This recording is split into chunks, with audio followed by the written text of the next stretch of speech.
Hello again and welcome. My name is Robin Budish. I am the director at Transit Choices. Our mission for over a decade has been to advocate for an equitable, efficient, and reliable multimodal public transit system in Baltimore and throughout the region. It is our pleasure to host these monthly meetings with transportation leadership and to give everyone the opportunity to ask questions, provide feedback, and give input to our presenters.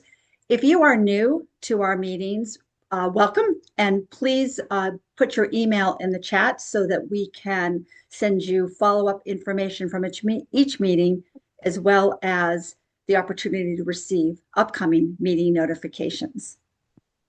Recognizing everyone's busy schedule, I'd like to turn the floor over to our first presenter. It is my pleasure to introduce Don Halligan.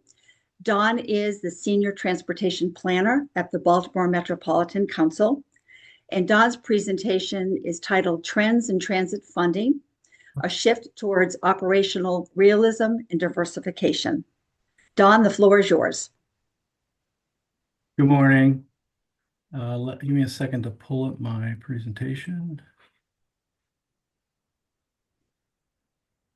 Okay. Can you see my screen? Yes. Are you seeing? I'm seeing the cover slide, Trends in Transit Funding. Yeah, thank you. Yes. Good morning. I'm Don Halligan. As Robin mentioned, I'm a Senior Transportation Planner here at the Baltimore Metropolitan Council. I've been recently working as the lead staff to the Baltimore Regional Transit Commission. Prior to working for the BMC, I was director of the Maryland Department of Transportation's Office of Planning and Capital Programming, where, among a lot of other things, I was responsible for developing the CTP. I've been asked to talk today about some of the different ways regional authorities have been successful in raising revenue for transit and transportation, and some of the challenges. I'll try to put in context of some of the challenges we're facing here in the region today. I want to thank Jimmy and Robin, Transit Choices, for the opportunity to talk to you today. So for decades, we build our transportation system on a handful of predictable sources, revenue sources. And Maryland and really the US have relied on a beautifully simple closed loop for over a century. If you burn fuel, you funded mobility. Maryland is fortunate to have a dedicated revenue stream for transportation, the Transportation Trust Fund. The TTF has been hailed by many as a flexible and diversified funding source. But today I'm going to challenge that notion. And I want to say that it's not as flexible and diversified as we think, and suggest that the revenue streams that we have are moving more and more in lockstep and moving in ways that are becoming more and more problematic. The agencies who've seen recent success in driving in getting revenues, new revenues, have realized one thing, that they need to be able to, their sources need to be able to survive economic, technological, and political shocks. You need to be diversified. Mm-hmm. Let me move on. So the fuel tax was once the primary source of revenue for transportation. And it's not really news to anyone that advances in efficiencies and things like electric vehicles and high efficiency vehicles have basically put what has been our golden goose to fund transportation on a diet. Fuel taxes have become a stranded asset. They're tied to behaviors the market is now trying to eliminate. At the federal level, the Highway Trust Fund is no different. It's no longer a reliable foundation that it once was. And this, I would argue, isn't a temporary dip. It's a structural obsolescence. Compounding all of this is inflation, and over the last 10 years, cumulative inflation in the US has increased prices by upwards of 38%, meaning $100 in 2015 has the purchasing power of only about $72 today. We're seeing our revenue sources become less and less productive, our revenues dry up, and our money buy less and less.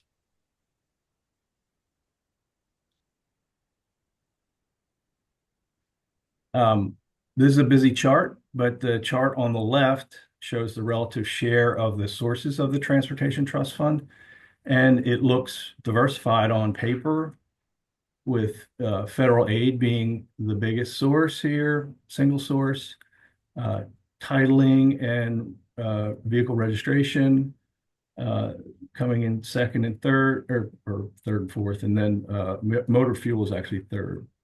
And then there's a variety of other smaller sources, bonding,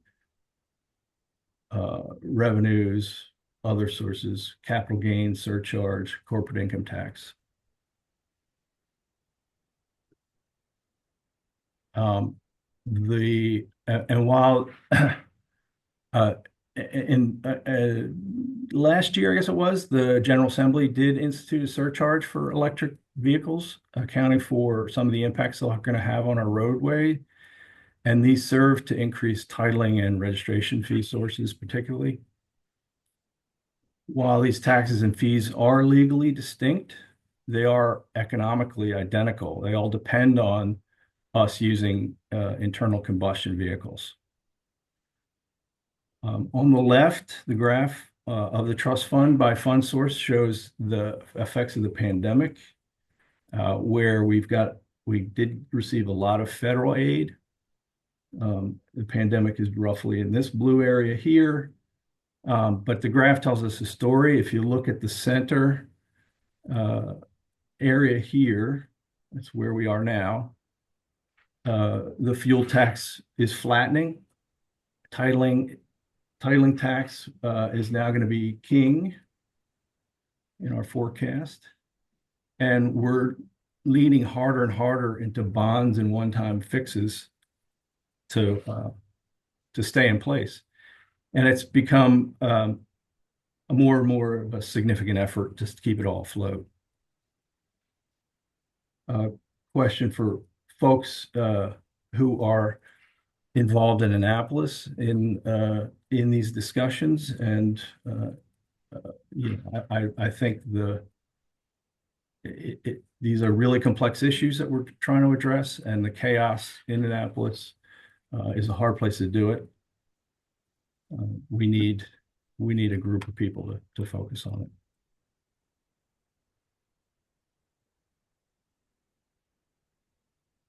Trends of our traditional sources at the national and local levels are similar. Farebox revenue can't begin to cover the cost of operations. Federal grants aren't available to cover operational expenses. Property and sales taxes are volatile. Fuel taxes are in a state of decline. These tools have worked best when paired with projects that can be delivered on a predictable timeline, which is part of the challenge for large rail builds. It's not really that any one source is failing. It's that too many of our sources depend on the same auto-centric market. And when these markets shifts, everything's going to shift. And it's like having 5 different stocks all in the same company. Since no single source can carry a multi-million dollar or multi-billion dollar project alone, the trend is toward diversifying revenue sources, especially when federal capital grants are tightening and none of the tools that we have are able to grow at the rates that we need. So as cheery as that message has been, let's look at some examples of successes over the last 5 years that I've been able to find.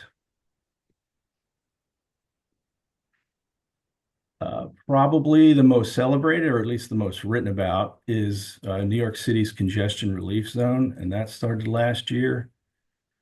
This covers an area south of 60th Street in Manhattan and is a congestion pricing scheme or a beneficiary-based tool intended to diversify behavior and align costs with benefits. And the theory is that it generates revenue from those who benefit from using New York City streets and curb assets. They established an area in which cars are charged a fee to enter. They charge $9 a car at peak hour, and it's projected to yield about $500 million annually. And this money's in turn reinvested back into transit. The tool grows with travel demand, not with fuel consumption. So they behave a little differently from fuel taxes or sales taxes.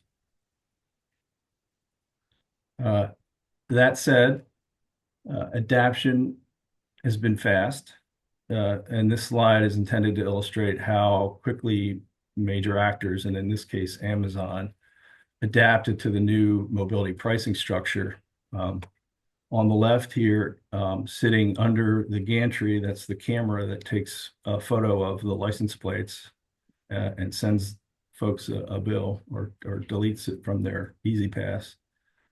And they park under the gantry so that they're not in the zone. If you can see in the back here, they begin to brake. They unload the truck here in these carts and walk it around the corner into the zone and load it back on another truck. So they already have a truck in the zone here that's already paid the $9, and they're avoiding another $9, or I think for trucks it's more larger fee here. So it's like a mini break bulk operation, right, happening on the street, and it's a common sight. So when incentives change, behavior is going to follow, right? So and not only in the best of ways. Still, the $500 million a year is a lot of money, and so there's no denying that congestion pricing is a powerful tool in the right market. And perhaps this is probably a be careful what you wish for situation, as these tools come with a whole new set of issues. There were a few places that had gotten revenue that are unique, and they've had success after a legitimate push to get those revenues. But I also think they were a little lucky. Notable here are several instances of revenue retention that allowed folks to keep major yields without creating a new tax by holding existing ones that in place. So in Denver and Aurora, Colorado's voters approved a measure allowing the RTD, that's the Regional Transit District, to keep revenue it was already receiving instead of having that refunded under a statewide taxpayer bill of rights, TABOR bill that they have out there. They have a cap on their tax bills. They were allowed to keep that money, but they weren't relying on it. So once they were allowed to keep it, they counted it as new revenue, and they ended up retaining $50 to $60 million a year without really raising new taxes. Probably a technicality if you're keeping score, but worth mentioning. And it's easy to imagine that they may have been a politically attractive idea with a no new tax message. Voters in other parts of the country have supported increased transit taxes when benefits are clear and trust is high. Here's two examples on the bottom right of the slide here. Nashville passed a half-cent sales tax with a 65.5% support, and that was a dramatic reversal from a defeat they had in 2018 that also ended with a mayor leaving town. And Maricopa County extended a half-cent transportation tax in 2045 with 60% support. So these took a major effort to demonstrate that they'd be beneficial, and it paid off. We know that when plans are clear and benefits are visible, the voters will respond. By using a sales tax, these regions didn't diversify, and by adding more sources, they diversified by adding sources that were different, had different economic characteristics and behaviors, and they did the legwork necessary to get the tax increases in place. This table shows the last 5 years of successful revenue efforts for transit across the country. These areas are those who found diverse tools to get new revenues for transit across the country. And the top blue examples are all sales taxes. The middle are bonding, and the lower ones are revenue retention. Only a key takeaway for me was when putting the list together was that there's no single tool that dominates in these areas, and that the regions got to choose what fits their political and economic context the best. The only one that's I'm a little bit uncertain about is what's happened in Columbus. It may have gotten repealed. I'm not going to spend much time on this, but I wanted to share AASHTO's menu of transportation funding tools and typical yields from each source. This is a bit of age on it, but it's still very useful. On the left is things like the Highway Trust Fund are at the top, and the menus listed below. And on the right, you can see the yields, and some of the bigger yields are motor fuel, obviously, and freight, and then VMT-based fees.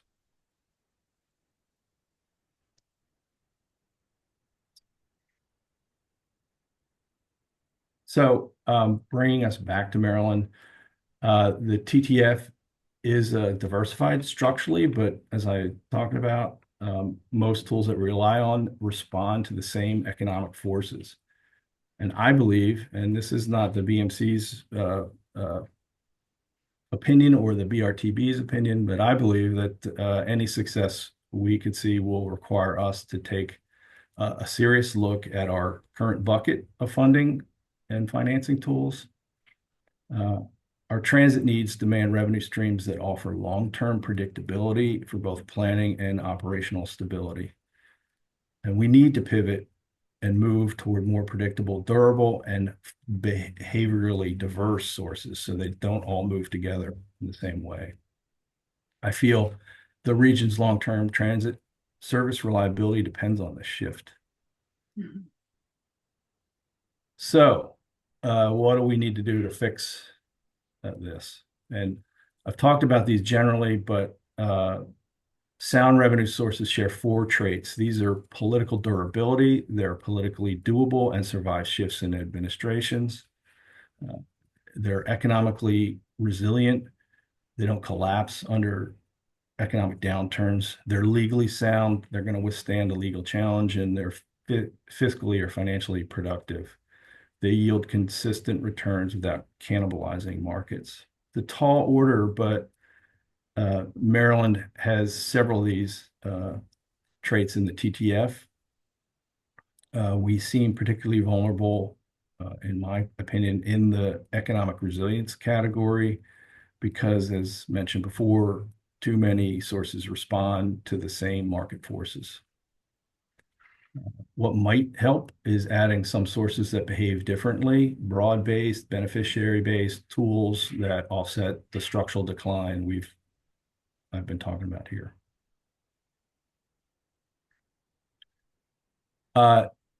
This is an example of a balanced funding portfolio, a 30-30-40 stack, capital stack. This is a 3-layer portfolio designed so that each layer does a different job. and covers other layers' weaknesses. This approach acknowledges that no single tax is going to fund a modern transit and transportation system. While Maryland's Transportation Trust Fund somewhat resembles this structure, there's now, I think, an opportunity to rebalance it towards sources that grow with demand and not decline with efficiency. So layer one, here's kind of the bedrock. Federal and state grants, federal money is rigid and restricted. So that's exactly the point. You use it to build the big things like rail lines, bus fleets, tunnels, bridges. The layer two is the floor. Broad-based taxes, sales, and income taxes are tied to the economic pulse of the region and state, and not just to any single technology or industry. And they grow with inflation automatically. Examples of these could include personal business income, general sales tax, etc. And then layer three is the beneficiary layer with targeted revenue tools that scale with demand, and these require it requires those who profit the most from public infrastructure to help pay for it. Examples such as tax increment financing, value capture, container taxes, curb management fees. The bottom line is the transit system relies on only one of these layers, and we're really one economic shift away from collapse if we're unlucky. So what I'd like you to take away from this morning is that the places that have seen some success didn't happen by chance. They worked hard at it. And what worked for them and may not work for us. So context here is everything. Also, I've discovered that there's no perfect singular fund source, and reliance is going to be found in diversity. So having a broad portfolio of tools will be most helpful for all of us. And that's what I had. So I'm willing to talk about any and all of this. Thank you. Thank you, Don. If you would kindly take down the presentation, I will ask our attendees if you have a question or a comment, would like to provide feedback. You may do so by raising your hand. We'll try to get to many of you as possible. And also, there is an opportunity to put a comment in the chat. So I'd like to start with Klaus. Yeah, hi. Can you hear me? Yes. Good. Don, thanks for a very interesting presentation. I hadn't seen it structured in this manner of these different funding categories. And I certainly agree with you that in the long term, we have to restructure.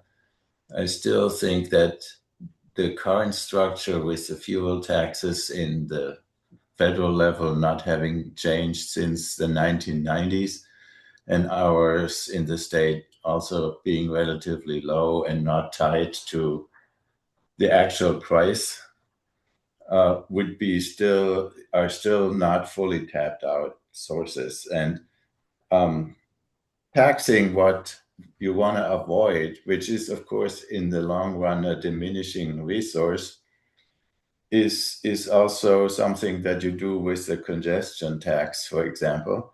You want people to change their behavior, so it is in the long run a diminishing source. That's the same with cigarette taxes, and it would be the same with carbon taxes. And I wondered, and that's the question at the end, why the carbon taxes are not used as a source, as a potential source. I think my guess, and that's all it is it's I mentioned the four traits, and one of them is political uh, doability. And I'm not sure. Uh, I'm guessing we haven't seen it because it's just not politically something we've been able to do. I mean, at least in the current environment. So,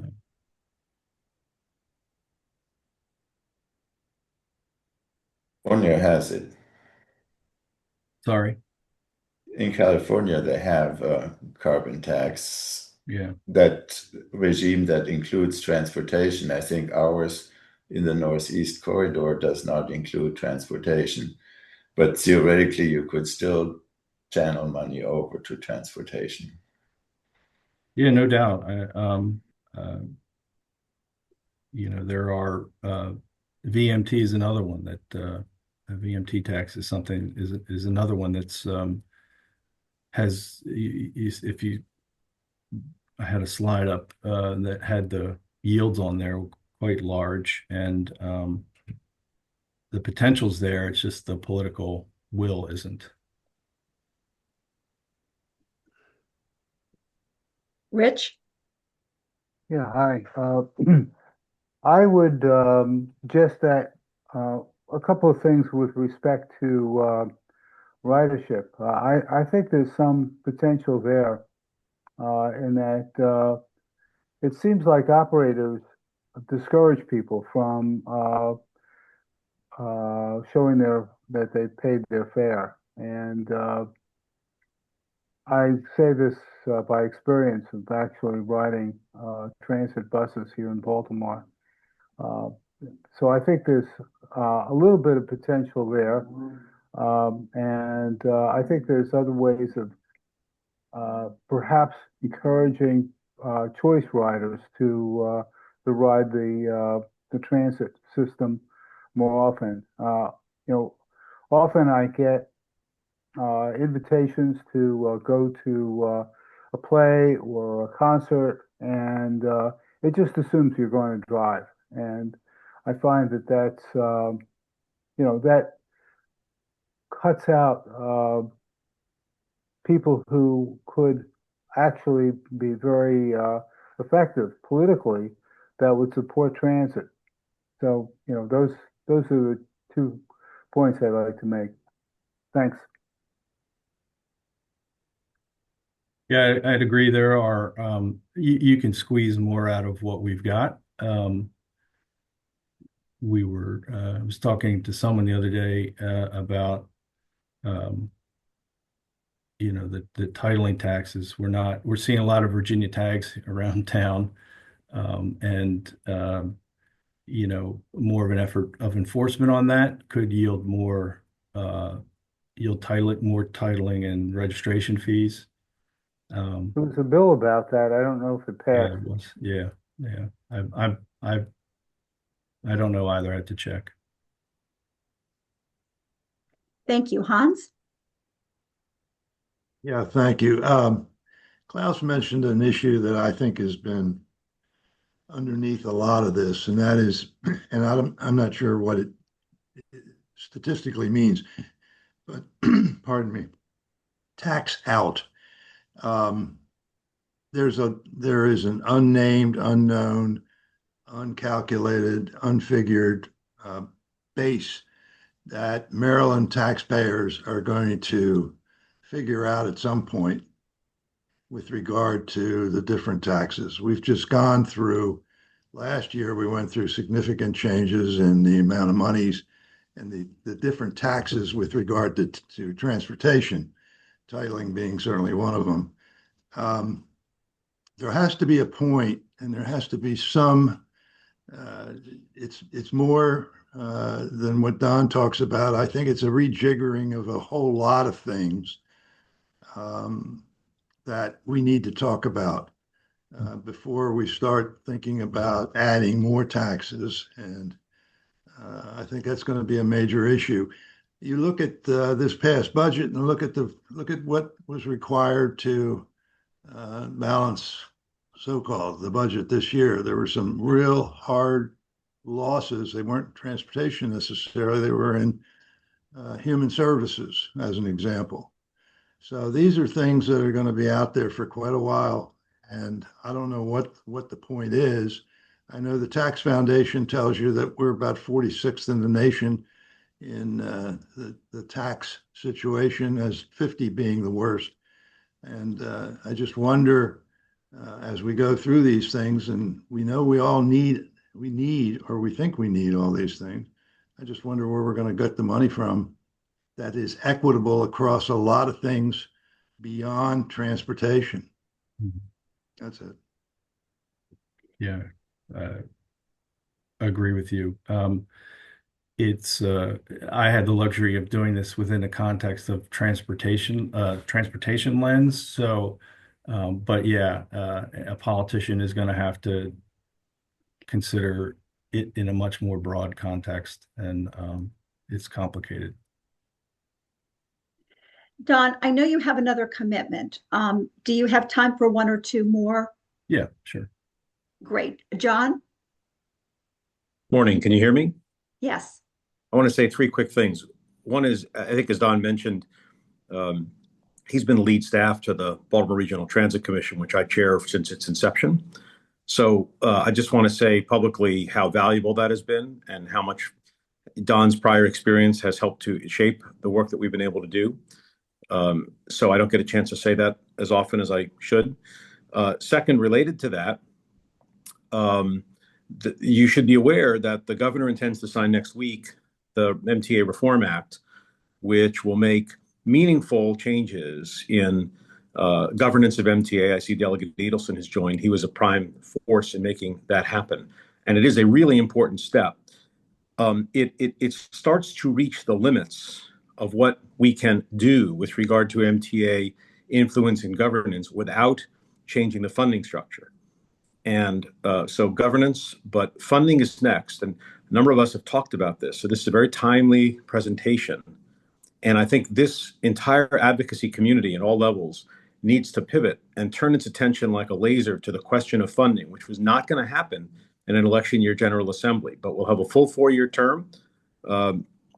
And we have a governor who's favorably disposed. We have leadership like Delegate Edelson and others in the General Assembly.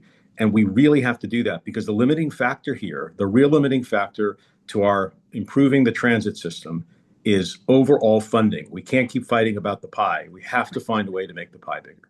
So I just exhort everybody to figure out how to do that. We will all do it together, but everybody's going to have a role to play. And that really it's very timely to have a conversation focused exclusively on funding. I'd also encourage folks, and Don, I don't know whether you did this, to go back and look at the Train Commission work product as far as it got, which was not far enough. But there's information there, certainly data, if not analysis and conclusions. But we have got to focus on the funding question. Thanks. Mr. Ogbu? Morning. I have two comments, last questions. The first one is, has BMC or BRTB or others looked at transit tax increment financing? I'm aware of efforts in Chicago, Illinois from 2016 that have helped fund their expansion and maintenance projects. And I also want to consider, are there other creative ways to have the state play a bigger role in financing projects? So for example, in Montreal, Quebec, the extension or their light metro project is essentially funded through a pension consortium at the provincial level that also helps to bring together the development proceeds to fund the project itself. I think those are some creative ways that we could look at doing that here in Maryland potentially, just so that we can expand our options as far as funding goes. Yeah, the BMC or the BRTB has not done that, but Canada is a great example of using that sort of thinking. Particularly out in British Columbia, they have they've funded quite a lot out there. I'm less familiar with what's the Chicago example. I assume it's funding part of CTA. And I would think it funds maybe a project or part of a project, but yeah, it's done elsewhere very well. I will say that in the United States, it's been spotty in my experience and what I've seen. Well, Dawn, thank you so much. We will share the comments and feedback in the chat. And if you are so inclined to be able to respond, that would be wonderful, and we can share that with the group. But we appreciate, your dedication and hard work as always. Transit Choices, since its inception, has been advocating for a dedicated revenue stream for sustainable, transportation funding. So we will continue to support your efforts, and please know what we can do in addition to what we have been doing to kind of move that needle. So thank you so much, and we look forward to staying in touch. Thanks, everyone. Robin, can I say something? Sure. I want to thank you, Don, for all the work you do in researching this, and being here to present the information and starting this discussion, which I feel is so critical to how we move forward in creating a great public transit system. And with the new Core Commission, Baltimore Regional Core Commission, I hope they take this up immediately as something that they need to be working on, because that's where the work has to happen, really, if we're going to develop regional funding streams. So I just want to thank you for what you do and for being timely in this presentation. Thank you, Jimmy. Thank you, Jimmy. It is now my pleasure to introduce Delegate Mark Edelson, Esquire. He's a Maryland State Delegate from District 46, and he is going to lead a very important discussion today, which is an update on the 2026 Maryland General Assembly session, and in particular, key transportation legislation. Mark, welcome. It's our pleasure to have you with us this morning. Morning, Robin. Morning, Jimmy. Morning, everybody. It's great to be with all of you back in one of my favorite places, especially for a post-session discussion and roundup. I think it's probably a very timely discussion as well, given what Don was just talking about. A lot of these items overlap, and so much of what we do in the General Assembly, especially on the transportation side of things, is really done with the support and teamwork of so many people in this meeting. John Larry in particular is chair of the BRTC. Sometimes my wife gets concerned with how many times a day I'm on the phone with John, but it's what makes the work so effective. Paul Sturm, I see Bill Pugh, obviously Robin, you and Jimmy, Don. I mean, so many people, that Klaus, that help us to make this work so effective. And it was a really good session for transportation issues, especially given the challenges that we have with prioritizing the things that we have to tackle first. We only have 90 days. A little over 3,000 pieces of legislation are introduced on average every year. And it's really not a long time to consider all of those issues, as well as discharge our constitutional responsibility of passing a balanced budget, which we are required to do every year. And, I was at the Canton Highlandtown Exchange meeting last night at one of our post-session wrap-up discussions with a packed room of folks who many of whom are big transit and transportation advocates. And yet I can tell you the two questions that we got over and over and over in the room were, what did we do this session to stand up to the craziness in DC? And what did we do to lower people's energy bills? And that is, when I'm out knocking on doors, when I'm speaking to constituents, those are the two issues that pop up over and over and over again. So one of the challenges that we have is making sure that this discussion of transportation is at the top of the priority list all the time. No matter what is going on out there in the craziness of the world around us, we have to be building a sustainable system for the future, for the city and for the region. And, John made such a good point, which is the steps that we took this session, which I'll discuss in a minute, are critical. But the next step that we have to address is funding. We absolutely have to. So let me go through some of the stuff that we did this year, and then we can talk about some of those next steps, and I'd be happy to take questions from folks as well. Two big changes that we had coming into and during the session is one, on the House side, we have a brand new Speaker of the House. In December, we elected Speaker Jocelyn Pena-Melnick from Prince George's County, who has really hit the ground running and just been an outstanding and focused speaker. She is a very hard worker, which is something that I personally love.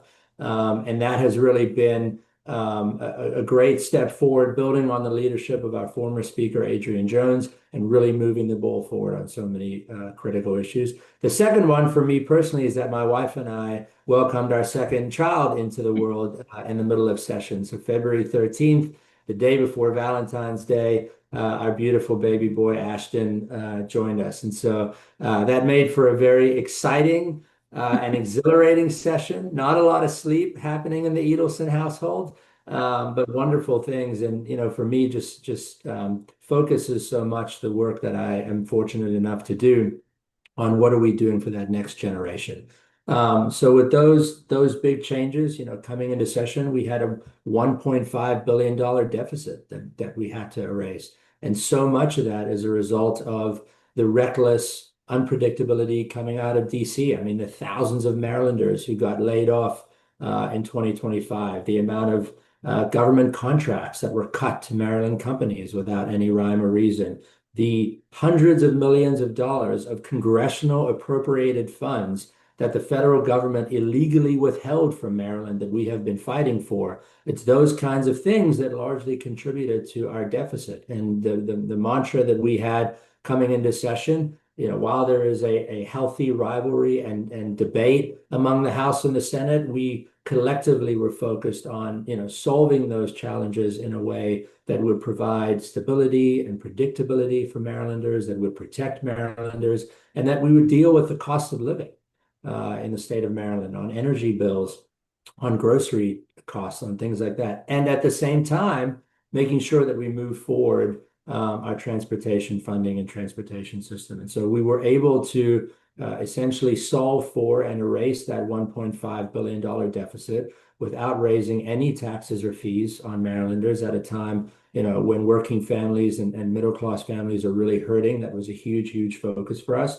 But also making sure that we invest in the future of our state. And so a huge investment that we finalized this session is that $1.4 billion light rail modernization program, which is now fully funded through the CTP. It's every aspect of our light rail system that is going to be completely overhauled, which will be a really, really big deal. It will also allow us to do some creative opportunities for investment and economic development along Howard Street, and to finally get the alignment along Howard Street right, and to use that to help our small businesses and the core of downtown, which is really, really in desperate need of support right now. And I think everybody on this call would agree that one of the best ways that we can spur private investment and economic development is by fully investing in our public transportation system. And so this is a huge step forward for that. If you think about all the anchor institutions that are right along that corridor that will now be benefited by this. And one other sort of dovetail to that is not directly a transportation bill, but a big piece of legislation that I was able to usher through this session with the mayor's support is the RISE Pilots Bill, which essentially allows the mayor and city council and the board of estimates, with a significant lift from the BDC, the Baltimore Development Corporation, to enter into pilot agreements with private investors to essentially take our underutilized or unutilized commercial buildings downtown and turn them into residential buildings. We know how desperately we need housing in the state of Maryland. We need more people downtown in Baltimore City. We need more people walking around and supporting our small businesses. And so this piece of legislation will take a huge step forward to turn around what is currently a 30% vacancy rate in our commercial buildings downtown. And all these things work together. I saw Bill posted in the chat about the Transit and Housing Act, right? These two things go so closely together. ensuring that we are using all of our assets, all of our resources, all of our mental acuity to do better in how we plan transportation projects, how we do TOD, how we plan housing, so that we're building places where people can live and then walk to and get to work, and the doctor and the green spaces in our city and grocery stores in a much easier way. So these things are so closely tied together. I was really proud of that piece of legislation, which is really going to tie in so nicely with the light rail improvement program. And then another big one this year, I see many people on this call that we're fighting for, is money for the Be More bus plan. We had been, really, really pushing at the CTP meeting in the city in the fall that so many of you were at. Our, number one priority was fund the Be More bus plan, because we know that at the end of the day, while light rail is important, metro is important, paratransit is important, core bus is literally the core of the system in the city and in the region that so many of our residents rely on to get to where they need to go, including, for heaven's sake, what our children rely on to get to school. So we have to fully fund and improve that system. And, thanks in large part to the Senate President holding up the nomination of the MDOT secretary until money was put into the budget for the Be More bus plan. We were at a little bit of an impasse on that until that moment. And, our goal was to get 10 million in the budget this year. We got 24.5 million in the budget this year for the Be More bus plan. And that will allow MTA to take a significant step forward to purchasing that fifth division bus location, which really, that infrastructure is a huge, huge piece of the puzzle, and was a big step forward. So, as John mentioned, we have to come back next year. We have to get more money for it. We have to get commitments that the full plan, the full $1.1 billion plan is going to be built. But this was a big step forward, especially in an election year.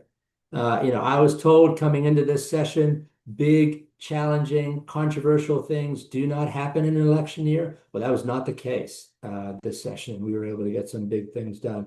And then I do want to talk on the MTA Reform Act, which I know Don and John mentioned, but it really is a very, very big step forward for us. This was the project of a work group that Chair Mark Corman and I sat on with John and Mike Kelly and a number of others a year ago, that was also legislatively mandated.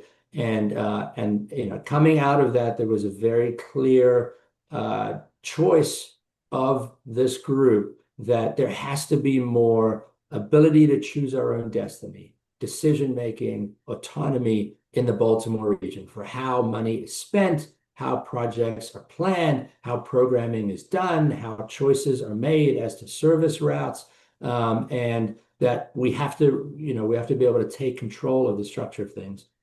And this bill takes a huge step forward in, because what it creates, and I hope I'm not repeating too much of what Don mentioned, but what it creates is two boards, but the one that's most important for our purposes is a BCS board, a Baltimore Core Services Board, that will directly oversee Metro, Light Rail, Core Bus, and Paratransit in the Baltimore region. It will be a 9-member board, of which 5 members must live in the Baltimore Core Transit Service area.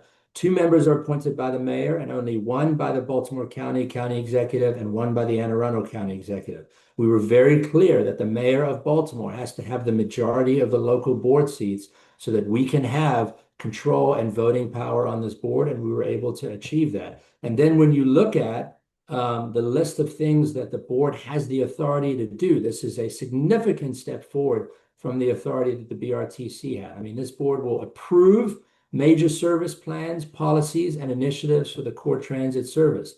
This bill will focus directly on major project initiatives. It will appoint a deputy administrator who will focus, at MTA, whose job will be to report to the board. It will review and approve the administration's operating and capital budget requests for Baltimore Core Transit Service. It will have approval authority over any federal New Starts capital money, which is a big deal for us given what the governor was able to unilaterally do with the red line back in 2015, where he could basically say, no, we don't want this federal money. We don't want this huge, incredible project in Baltimore City. We want to give this money back. This board will now have the ability to essentially override that kind of a decision. It will also have review and approval over any update to the Central Maryland Regional Transit Plan. It will review and approve the capital needs inventory. And this kind of language, this approved consent language, means this board has to vote on those things. This is not simply advisory. This is not simply consult. These things cannot happen without the majority vote of this board. And that was a significant fight that many of us had to go through to get done. I want to thank, Chair Mark Corman, who represents Montgomery County, but was as in the trenches in this fight as any of us were to get this essentially new day for Baltimore City and the region and how we get to choose what projects happen in our region. And again, John Laria, Mike Kelly, all of you that helped us to advocate for this. This is a big deal. This is a big, big deal for the city and region. I'm so proud of it. And I'm so grateful to everybody on the BRTC, all those commissioners who did the work that set us up for this new stage. It's going to be a big, big change for how things happen for our region. We will get to control our own destiny, for the first time sort of ever, quite frankly. And then I also just want to talk about the red line. As I'm sure many of you have seen, there are public meetings happening as we speak about the mode and alignment of the red line. Obviously, the governor announced a number of years ago now what that mode would be. The expectation at that time was that we would have a federal administration that wasn't as antagonistic to public transportation and Baltimore and Maryland as this current administration is. Unfortunately, Maryland is literally the #1 state in the crosshairs of the federal government right now for their negative actions. And that is not my anecdotal assessment. That is empirical data that shows we have borne the worst brunt of the federal government's actions. And so, we are where we are. And so what the governor and MTA are doing is going out to the public and saying, look, we're going to be honest with you, given the current situation that we are in and the fact that we are committed to moving this project forward, here are our options. What do you want to do? And my hope is that shortly after those public meetings have concluded, there will be a public sort of announcement of the next steps. And I'm hoping that we can, for heaven's sakes, get some shovels in the ground on the red line ASAP.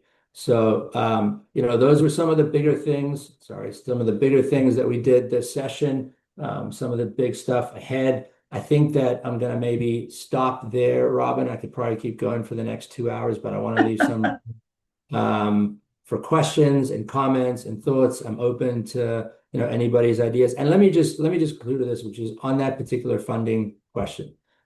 There's some great ideas that are being thrown around right now. I was listening before I joined to the conversation about that.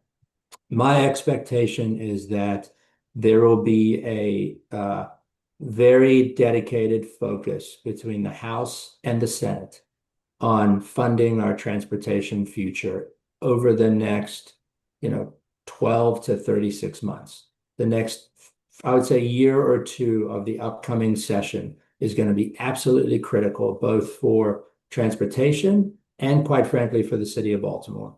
And there is really a focus, laser focus between the House and the Senate and the administration on those issues. And so now is the time to get those ideas on the table for how we can make this happen. This is absolutely the moment for us to basically brainstorm all of the possible ideas, pressure test them, and then put the ones into practice that can give us the most impact for the system. So that, frankly, my entire time in the General Assembly has basically been dealing with a budget crisis every year. I think that there is a willingness and an intent to not be doing that in perpetuity, to set ourselves up in a way that we have sustainable long-term solutions for all of these things on healthcare, on education, on housing, and particularly on transportation, to make sure that we're not sort of in this perpetual cycle forever and that we can really set ourselves up for the future and start to plan and program some big things. So with that, I'm going to leave it there, Robin. And oh, yes. And I see that question. I'm sorry. I didn't mention the TCA. Right. We were so close. I think that I maybe still have a little bit of PTSD. But yeah, I mean, it's just how these things go. We worked so hard on it. Senator Shelley Heddleman worked so unbelievably hard on it. We got so close to getting it over the finish line, but it just didn't happen this year. But it's one of those things where we get closer and closer all the time. I guess it's going to have to be a sort of delayed satisfaction situation, but we will get there eventually. I'm confident of that. I did, we all did. And thanks for all your support. We will get there eventually. I promise you that. Thanks, Mark. You read my mind, as did the comment. I wanted to ask you just to speak about that for a moment. Mr. Ogbu. Good morning, Delegate Edelson. Thank you for your leadership on transit and transportation issues in the state and locally here in Baltimore. I have two quick questions. The first one is, with the MTA Reform Act, I noticed that some of the key provisions that the work group recommended were actually removed in the Senate side, even though a lot of those powers like quick take authority, contracting, and other items make MTA stronger and help it do better for the transit system here. Do you know why those were removed? And is there an effort to have another bill that gets those reinstated in a future bill? And the second question is, with the definition of TOD, and I appreciate the legislature's recent legislation to expand TOD around transit stations and transit modes, I would also encourage perhaps the consideration of high capacity bus lines and BRT as potential ways of expanding the definition of TOD, because the bus does a lot of the heavy lifting for our system, and it goes through a lot of dense areas that contribute to our tax base, even so much that we don't notice it because a lot of the funds from the taxes that are generated in those areas go back to the general fund. They don't go specifically to transit. So I just want to get your thoughts on those two items. Yeah. First, let me say thank you for the beautiful note from you and your family during session. That was much appreciated. I happened to get it at a time when I was feeling a little down on a couple things, and it really lifted me up. So thank you. That was a beautiful touch and much appreciated. On the MTA Reform Act, those three provisions that I would say were absolutely provisions that I believe, and obviously we all believe, will make MTA stronger as an organization. But we're not necessarily as central to the focus of the bill, right? It was quick take authority, it was tort reform, and it was procurement reform. The real focus of the bill was on getting this board set up that would have much more significant decision-making authority in the city and in the region.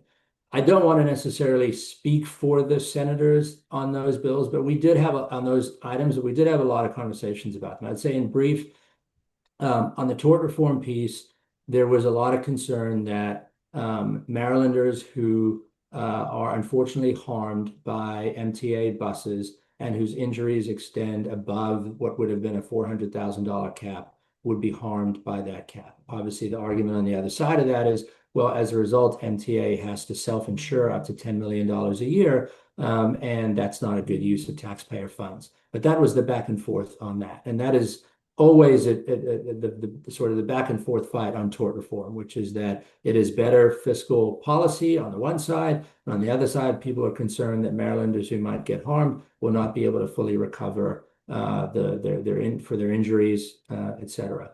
On the procurement piece, there was a lot of pushback from the Board of Public Works that there would be consequences for MDE businesses if MTA contracts did not have to go before BPW for review and approval. Obviously, our response to that was, well, SHA, State Highway Administration, doesn't have to for their maintenance and improvement stuff, so why should MTA? To which their response was, we know we're trying to get SHA to have to come in front of us as well. So that was sort of the push and pull there. And then on quick take, that was a tough one. I really thought that we were going to get that one, if I'm being honest with you. There were definitely concerns about how sort of quick take eminent domain has been used in the past to harm minority communities. There was a lot of focus on how the highway to nowhere happened and how that was so disruptive and destructive to minority communities in Baltimore City and a concern that quick take authority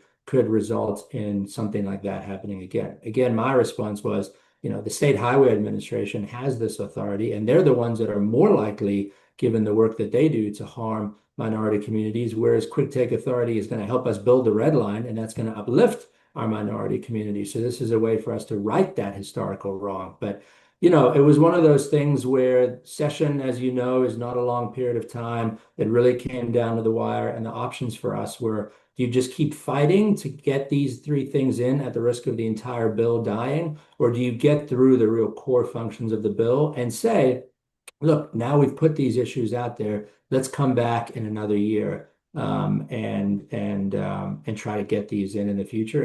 And we absolutely will, no doubt about that. And then real quick onto your second question, I absolutely agree. We should expand the definition of TOD to include additional modes. I just think that we are so far behind as a state on really having any kind of effective TOD process that we should be expanding it with all manner of reason and rationale to get much more housing built around transit, and that should include bus. And I agree, it is the major driver of the system, so we shouldn't be excluding it. So I would say yes on that, and we'll be discussing that in the future for sure. Mark, do you have time for two more questions? And I will respectfully request that they keep the questions brief. Yes, and I'll do my best to keep the responses brief as well. Jim. Audio going. A couple of comments. I'm an old timer. I'm an octogenarian, and I lived and worked in Baltimore City much of my life, and I am stunned by the quickness with which the mayor and city council essentially allowed the redevelopment of the Harbor Place project rather than even have a reasonable discussion on the reversion of that land to the parkland that was originally planned to be there. I think there's an underrepresentation of park interests in Baltimore City, and that should be re-examined. I also think there's an imbalance. We're a transit organization, and we're gung-ho about all the transit issues, but there's not a lot of linkage between master planning concepts and our transportation dialogue. I think, for example, if everybody in this group today took a day and went down and looked at the Purple Line, you'd probably recognize pretty quickly that it's not suitable for streets in Baltimore City. It might be suitable for the highway to nowhere ditch, but it isn't suitable for East Baltimore and many other parts of Baltimore City. An underground system would be. If we can't do it underground, maybe we shouldn't do it. There have been proposals to do the Smart Line, which the West Baltimore Mark Station group have talked very, very convincingly about. It just gets nowhere with the city government. And I can't understand that because, frankly, when you look at the way the Red Line has been promoted for citizen participation, there was never an effort to bring the riders of the Metro specifically into that conversation. And they do have a crosstown link currently. And why that has never been looked at seriously is really outrageous. But I'm going to shut up for now. I have a whole lot of things that as an octogenarian I look at and say, what the hell is going on with Baltimore City? But anyway, by the way, Mark, thank you for everything you do, and thank you for everybody else that's working on this. But let's do a better job at balancing in a master plan mode what our wonderful city is going to look like after all this work is done. I'm not sure we yet deserve to have quick take. I'll shut up. Jim, thank you. Thank you. Luke? Thanks, Jim. I appreciate it, and I will absolutely look to be doing more master planning. I appreciate that. And thanks for your kind words. Luke? Hello. Thank you, first of all, for your advocacy during the session. I just wanted to ask for Be More Bus.